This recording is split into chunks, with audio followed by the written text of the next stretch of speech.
మనం తెర మీద ఎన్నో రాజకీయ సినిమాలు చూసుంటాం. అందులో హీరో ఒక్కడే సిస్టమ్ మొత్తాన్ని ఎదిరించి ఏకంగా ముఖ్యమంత్రి స్థాయికి ఎళ్ళడం మనం చూస్తూ ఉంటాం. కానీ అదే సీన్ రియల్ లైఫ్‌లో జరిగితే అది కూడా 60 ఏళ్లుగా ఎవరికీ తల వంచని ఒక బలమైన రాజకీయ సామ్రాజ్యాన్ని పార్టీ పెట్టిన కేవలం 2 ఏళ్లకే ఒక సినిమా హీరో మట్టి కరిపిస్తే అవును. మీరు వింటున్నది అక్షరాల నిజం. అది మీకు కూడా తెలుసు. ద్రావిడ పార్టీలైన డీఎంకే, అన్నా డీఎంకేల కంచు కోటలను బద్దలు కొడుతూ ఏకంగా 108 స్థానాలు సాధించి హీరో దళపతి విజయ్ ఈ రోజే ముఖ్యమంత్రిగా ప్రమాణ స్వీకారం చేస్తున్నారు. సాక్షాత్తు సిట్టింగ్ సీఎం ఎంకే స్టాలిన్ లాంటి ఉద్దండుడే తన సొంత నియోజకవర్గంలో ఓడిపోయేలా విజయ్ వేసిన ఆ మాస్టర్ మైండ్ వ్యూహం ఏంటి? ఈ 108 సీట్ల విజయం కేవలం సినిమా క్రేజ్ వల్ల రాత్రికి రాత్రి వచ్చింది కాదు. దీని వెనుక 2009లో అభిమాన సంఘం పెట్టినప్పటి నుండి ఆయన చేసిన 15 ఏళ్ల దశాబ్దాల ప్లానింగ్ ఉంది. ఉచిత భోజన కేంద్రాలు, ట్యూషన్లు, రక్తదాన శిబిరాలు అంటూ ఆయన చేసిన వేలాది సేవా కార్యక్రమాలు ఉన్నాయి. 2021 సర్పంచ్ ఎన్నికల్లోనే వందలాది మంది అభిమానులను గెలుచుకొని విజయ్ చేసిన ఆ సీక్రెట్ టెస్టింగ్ ఉంది. అన్నిటికీ మించి కరూర్ సభలో 41 మంది చనిపోయినప్పుడు జాతీయ స్థాయిలో కలకలం రేగి స్వయంగా సిబిఐ విచారణ ఉచ్చులో చిక్కుకున్నప్పుడు కూడా ఏ మాత్రం వెనకకు తగ్గకుండా ఆయన పోరాడిన తీరు మనం చూస్తే ఆశ్చర్యం వేస్తుంది. అసలు విజయ్ తన ప్రచారంలో వాడిన ఆ ఫారావిల్ ఏఐ టెక్నాలజీ సీక్రెట్ ఏంటి? మౌనాన్నే ఆయుధంగా మలుచుకొని ఆయన వ్యూహాలను ఎలా అమలు చేశాడు? వీటన్నిటినీ ఈరోజు మనం డీప్ రీసెర్చ్ తో విశ్లేషించబోతున్నాం. ఈ మైండ్ బ్లోయింగ్ స్టోరీలోకి వెళ్లే ముందు నాది ఒక చిన్న రిక్వెస్ట్ మిత్రులారా. ఇలాంటి ఎన్నో పొలిటికల్ సీక్రెట్స్ అనాలిసిస్ వీడియోస్ ని, గ్రౌండ్ రిపోర్ట్స్ ని ఎప్పటికప్పుడు మీకు అందించడానికి ఈ ఛానల్ మీ ముందుకు వస్తూనే ఉంటుంది. కాబట్టి దయచేసి మీరు చూస్తున్న ఈ ఫ్లోలోనే వెంటనే కింద ఉన్నటువంటి సబ్స్క్రైబ్ బటన్ ని నొక్కిపట్టి ఈ ఛానల్ ని సబ్స్క్రైబ్ చేసుకోండి. పక్కనే ఉన్న బెల్ ఐకాన్ కూడా నొక్కండి. ఇక ఏ మాత్రం లేట్ చేయకుండా సీఎం కుర్చీని వణికించిన దళపతి విజయ్ సక్సెస్ వెనుక ఉన్నటువంటి అసలు రహస్యాలు ఏంటి అనేది ఛేదించే ప్రయత్నం చేద్దాం. విజయ్ ప్రయాణం వెనుక ఉన్న అతిపెద్ద సీక్రెట్ ఆయన వేసిన దశాబ్దాల పునాది. కేవలం సినిమా రిలీజ్ అప్పుడే థియేటర్ల ముందు పాలాభిషేకాలు చేసే అభిమానులను ఆయన ఒక సైన్యంలా మార్చుకున్నాడు. సరిగ్గా 2009వ సంవత్సరంలో తన అభిమాన సంఘాలన్నిటినీ ఏకం చేసి విజయ్ మక్కల్ ఇయక్కం అనే ఒక భారీ సామాజిక సేవా సంస్థను స్థాపించాడు దళపతి విజయ్. ఇదే ఆయన పొలిటికల్ ఎంట్రీకి పునాది. ఈ సంస్థ ద్వారా తమిళనాడులోని పల్లె పల్లెన ఉచిత భోజన కేంద్రాలు ఏర్పాటు చేయడం జరిగింది. పేద విద్యార్థులు చదువుకోవడానికి ఏసీ సౌకర్యంతో కూడిన స్టడీ సెంటర్లను ఏర్పాటు చేయడం జరిగింది. ట్యూషన్ సెంటర్లను నెలకొల్పడం జరిగింది.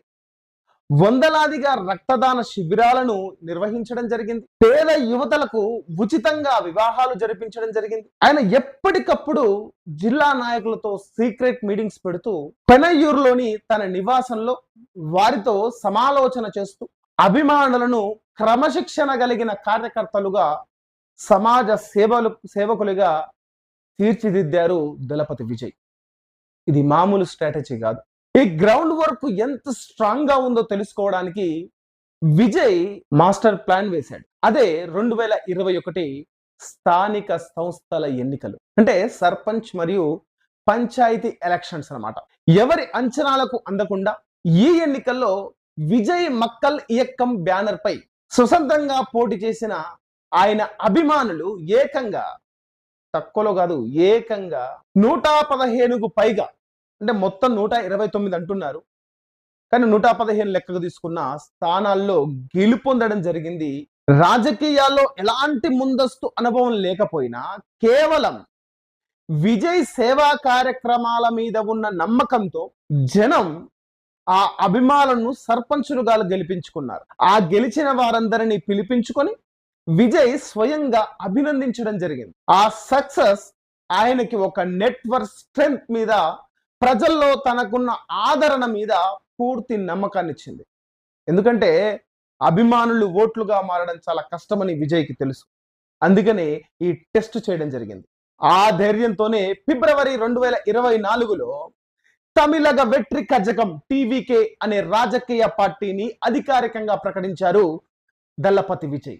ఇక 2026 అసెంబ్లీ ఎన్నికల కోసం విజయ్ వాడిన స్ట్రాటజీ చూస్తే దిమ్మ తిరిగిపోతుంది మిత్రులారా. పాతకాలం నాటి రాజకీయ నాయకుల్లాగా ఆయన ప్రచారం చేయలేదు. ఇదొక ఏఐ మరియు టెక్నాలజీ వార్. పారావిల్ అనే పబ్లిక్ ఇంటెలిజెన్స్ మరియు ఎలక్షన్ ఫోర్కాస్టింగ్ ప్లాట్ఫామ్ ద్వారా ఒక అద్భుతమైన డేటా ఆపరేషన్ నడిపించాడు దళపతి విజయ్. ప్రతి నియోజకవర్గంలో సుమారు 30,000 మంది ఓటర్లు పల్స్ ని సైంటిఫిక్ గా సేకరించడం జరిగింది.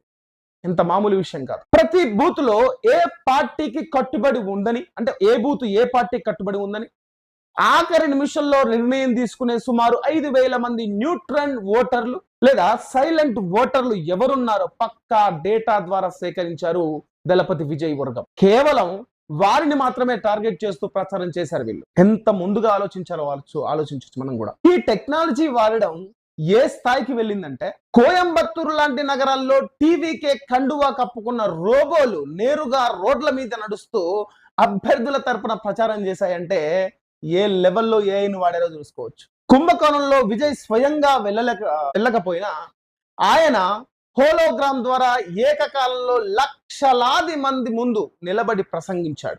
ఏఐ వాయిస్ క్లోనింగ్ ఉపయోగించి ప్రతి ఓటరుకు ఆయన స్వయంగా మాట్లాడుతున్నట్టు వాయిస్ మెసేజ్ ను పంపాడు.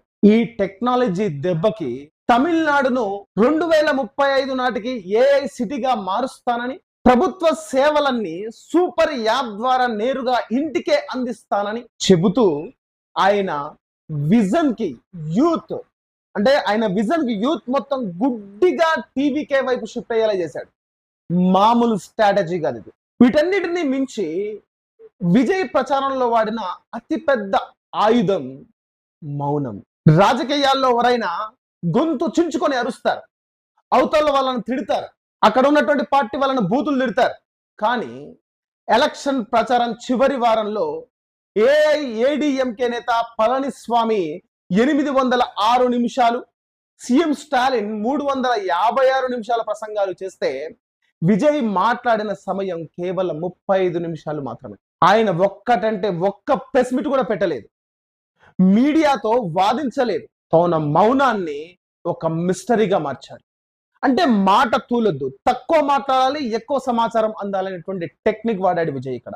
వాట్సాప్ మరియు సోషల్ మీడియా ఆల్గారిథమ్స్ ద్వారా తన సందేశాలను నేరుగా ఓటర్ల మొబైల్ స్క్రీన్ల మీద పంపించాడు. దీనివల్ల ఆయన మాటలను ప్రత్యర్థులు వక్రీకరించలేకపోయారు.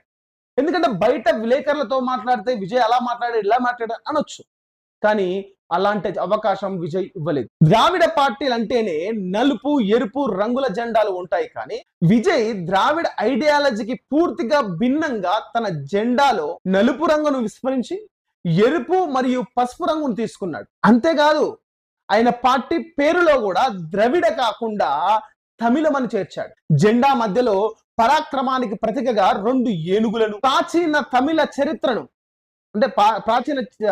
చరిత్రలో విజయానికి సంకేతమైన వాగై పూలను ఉంచాడు. అయితే ఈ ఏనుగుల సింబల్ తమ పార్టీకి చెందినదని, దీనిని తొలగించాలని బీఎస్పీ ఎన్నికల సంఘానికి ఫిర్యాదు చేయడం కూడా ఒక పెద్ద వివాదంగా మారినప్పటికీ అది పెద్దగా ఎఫెక్ట్ చూపించలేదు. అయినప్పటికీ ఈ జెండా డిజైన్ యువతను విపరీతంగా ఆకట్టుకుంది. ఇక ఆయన విడుదల చేసిన 40 అంశాల మేనిఫెస్టో అయితే ఒక సెన్సేషన్. కుటుంబ పెద్దలైన మహిళలకు నెలకు 2,500 రూపాయల సాయం, ఏడాదికి ఉచిత గ్యాస్ 6 ఉచిత గ్యాస్ సిలిండర్లు, పేద యువతుల పెళ్లికి 8 గ్రాముల బంగారం అదేవిధంగా పట్టుచీర, విద్యార్థులు బడి మానేయకుండా ఏడాదికి 15,000 రూపాయల సాయం, మహిళలకు ఉచిత బస్సు ప్రయాణం లాంటి పవర్ఫుల్ పథకాలు ప్రకటించారు విజయ్. ఇవన్నీ గత వాళ్ళకన్నా భిన్నమైనవి. ఈ సంక్షేమ పథకాలు ఏఐడిఎంకే మరియు డిఎంకే మహిళా ఓటు బ్యాంకును టీవీకే వైపు పూర్తిగా మళ్లించడానికి ఉపయోగపడ్డాయి. కానీ ఈ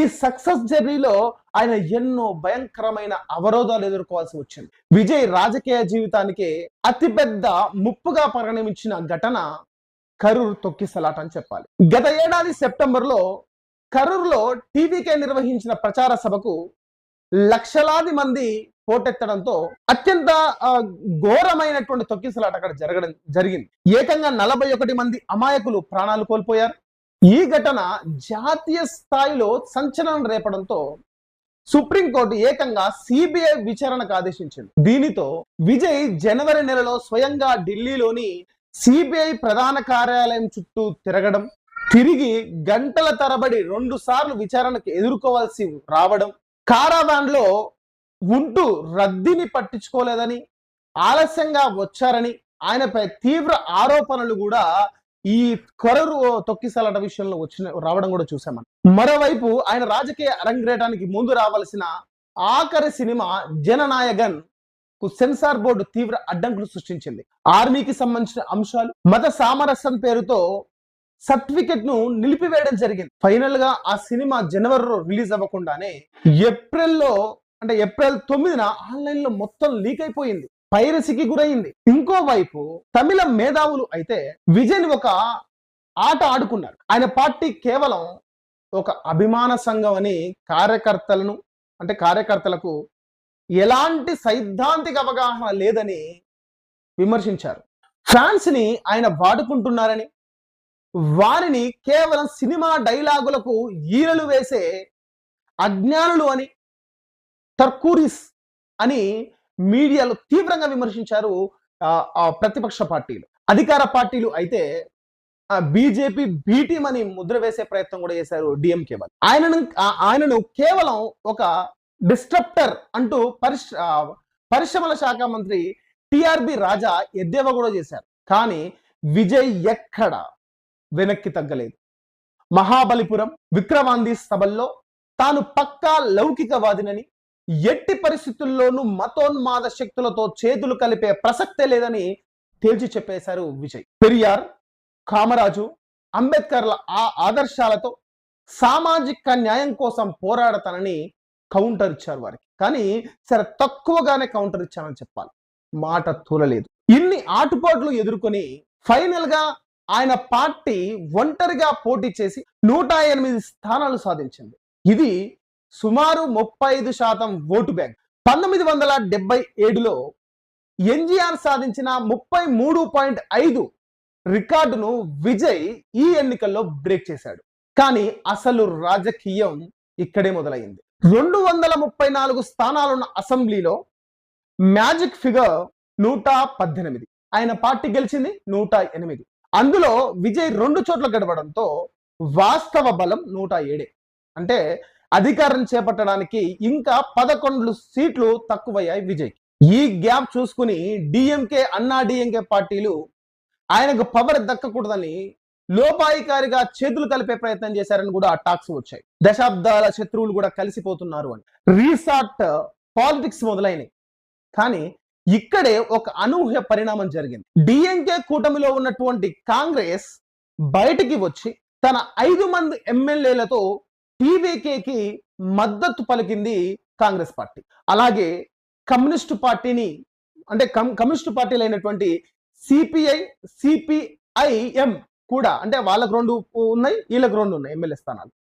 వాళ్ళు కూడా విజయ్కి మద్దతు పలకడంతో 116కు చేరింది. ఇక సీఎం కుర్చీకి 2 సీట్లు కావాలి. దేశమంతా ఉత్కంఠగా చూస్తున్న తరుణంలో దళిత నాయకుడు తిరుమావలవల్, నాకు పేరు సరిగ్గా రావట్లేదు, నేతృత్వంలోని పీసీకే పార్టీ తమ 2 ఎమ్మెల్యేలతో, అలాగే ఇండియన్ యూనియన్ ముస్లిం లీగ్ తమ 2 ఎమ్మెల్యేలతో టీవీకేకి బేషరతుగా మద్దతు ఇచ్చే లేఖలను స్వయంగా అందించాయి. ఇక్కడ చాలా హైడ్రామా జరిగింది వాస్తవానికి బీసీకే విషయంలో, ఈ ముస్లిం పార్టీ విషయంలో కూడా. దీనితో ఒక్క దెబ్బకు విజయ్ బలం 120కి చేరుకుంది. ఇప్పుడు ప్రస్తుతం నెంబర్ గేమ్ ముగిసింది మొత్తం మీద.